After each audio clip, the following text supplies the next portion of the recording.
अस्सलाम वालेकुम नाज़रीन, मैं हूं आसिम खान और आप देख रहे हैं BBN चैनल। आइए देखते हैं आज की टॉप 10 न्यूज़।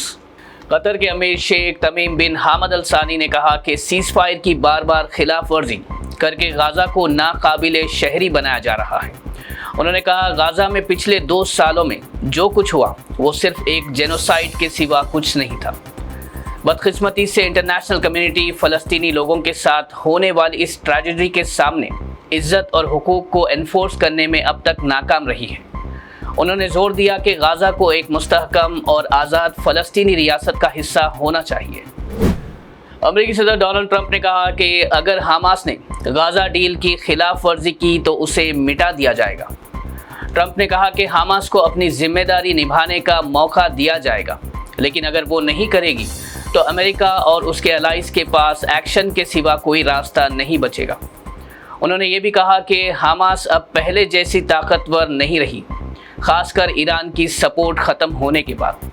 ट्रंप ने वजाहत की कि अमेरिकी फोर्सेस सीधा एक्शन में शामिल नहीं होगी, लेकिन ज़रूरत पड़ने पर इजराइल और इंटरनेशनल फोर्सेस एक्शन के लिए तैयार हैं।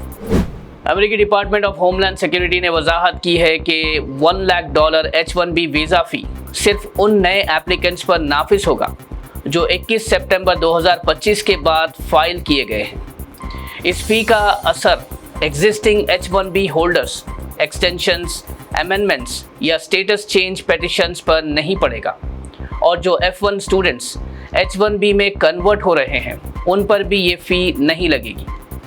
ये वजाहत फॉरेन प्रोफेशनल्स और स्टूडेंट्स, खासकर भारत के लोगों के लिए राहत का सबब है।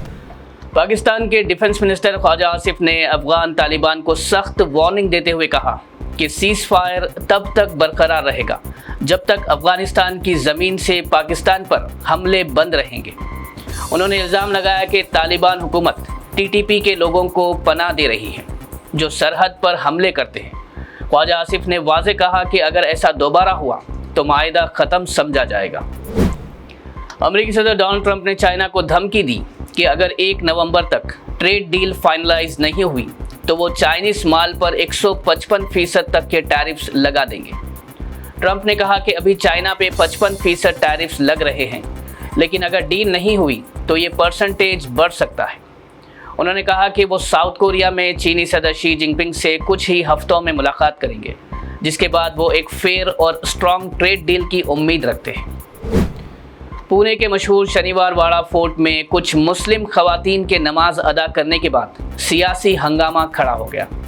बीजेपी लीडर M कुलकर्णी के साथ पार्टी वर्कर्स ने फोर्ट पर शुद्धिकरण यानी तहारत का अमल अंजाम दिया, जहां उन्होंने गोबर और गौमूत्र से उस जगह को साफ किया।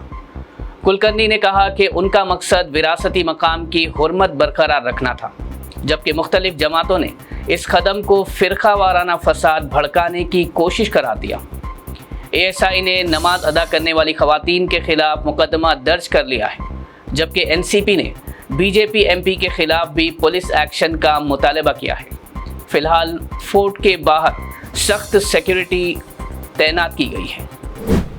सहाफ़ी से बात करते हुए असदुद्दीन ओवैसी ने कहा कि पार्टी ने जुबली हिल्स असेंबली सीट पर होने वाले बाईपोल्स में कांग्रेस के कैंडिडेट नवीन यादव का साथ देने का फैसला इसलिए किया है क्योंकि इस इलेक्शन का नतीजा हुकूमत के बनने या गिरने पर कोई असर नहीं डालेगा, और उनके मुताबिक यादव के ज़रिए इलाके में तरक्की मुमकिन है। उन्होंने कहा, हमारी जुबली हिल्स के लोगों से अपील है कि इन इंतखाबात के नतीजे से हुकूमत नहीं बदलेगी। हम तकरीबन 4 लाख उन वोटर से गुजारिश करते हैं जिन्होंने पिछले 10 साल तक BRS का साथ दिया। अब मैं आपसे दरख्वास्त करता हूं कि आप नवीन यादव को वोट दें, जो जवान हैं और जुबली हिल्स में तरक्की ला सकते हैं। BRS party working president KTR और BRS MLA T Harish Rao ने सरकार पर तनकीद करते हुए कहा कि बस्ती दवाखाना क्लिनिक्स को पूरी तरह नज़रअंदाज किया जा रहा है और ये सेहत की बुनियादी सहूलतें फराहम नहीं कर रहे हैं। ओल्ड लिंगमपल्ली के बस्ती दवाखाना का दौरा करते हुए हरीश राव ने स्टाफ की तनख्वाह ना मिलने, दवा और टेस्ट की कमी और ख़राब इक्विपमेंट पर गौर किया। हरीश राव ने हुकूमत से अपील की कि पेंडिंग सैलरीज और आरोग्यश्री स्कीम के ड्यूज जल्द रिलीज़ किए जाए, फ्री दवा और टेस्ट फैसिलिटीज़ को रीस्टोर किया जाए और खाली पोस्ट को भरकर क्लिनिक्स को फंक्शनल बनाया जाए।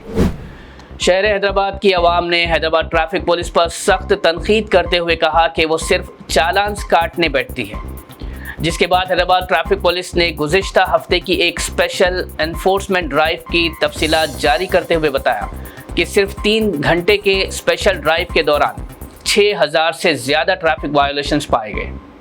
یہ کیمپین موزم جائی مارکیٹ کے آس پاس چلایا گیا، جہاں سب سے زیادہ لوگ ہیلمٹ نہ پہننے، رانگ سائیڈ ڈرائیونگ اور اوور سپیڈنگ کرتے پکڑے گئے۔ پولیس کے مطابق صرف اس سال کے پہلے 9 مہینوں میں 30 لاکھ سے زیادہ ہیلمٹ وائلیشنز اور لاکھوں اوور سپیڈنگ کیسز ریکارڈ ہوئے۔ جوائنٹ کمشنر سی رمیش نے کہا کہ یہ آپریشن لوگوں کو سیف ڈرائیونگ اور ٹریفک ڈسپلن کی اہمیت سمجھانے کے لیے تھا۔ حیدرآباد اور آس پاس کے علاقوں میں دیوالی کے سیلیبریشنز کے دوران بچوں اور نوجوانوں کو آنکھوں کی چوٹوں کا سامنا کرنا پڑا۔ اس سال دیوالی کے دوران 20 سے زیادہ بچوں سمیت قریب 70 افراد کو آنکھوں میں چوٹوں کے سبب سروجنی دیوی آئی ہاسپٹل میں داخل کروایا گیا۔ Resident medical officer doctor Ebrahim کے مطابق تمام مریضوں کو فوراً علاج دیا گیا اور ان کی حالت اب مستحکم ہے۔ ان میں سے کچھ لوگوں کو سنجیدہ چوٹیں آئی تھیں، جبکہ باقی کو ہلکی چوٹوں کے ساتھ گھر بھیج دیا گیا۔ طبی ماہرین نے لوگوں سے درخواست کی ہے کہ وہ پٹاخوں کو استعمال کرتے وقت احتیاط برتیں تاکہ ایسے حادثات سے بچا جا سکے۔ ناظرین، یہ تھی آج کی ٹاپ 10 نیوز۔ دیکھتے رہیے BBN چینل۔ مجھے دیجیے اجازت۔ اللہ حافظ۔